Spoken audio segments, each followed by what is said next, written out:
Hi everyone, it's Jennifer from Tarle Speech with your 2 for Tuesday. We have 2 homophones, which are words that are pronounced exactly the same with different meanings.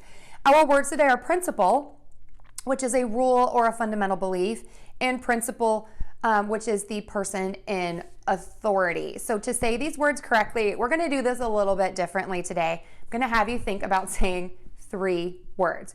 We are focusing on saying prince, sip, and pull. Prince, sip, and pull.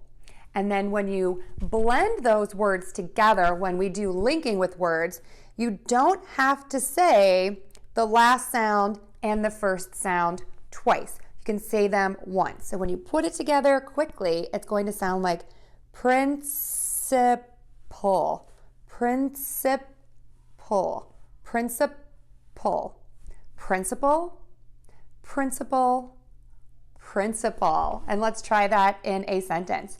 The school principal set forth principles to follow. So I would like to hear your feedback on this. Did you like this new teaching? Was this helpful for you? Or do you want me to go back to giving you a lot of details? Let me know and give this one a try. People are going to notice the difference. If you found this helpful, we'd love a like, a share, and a subscribe.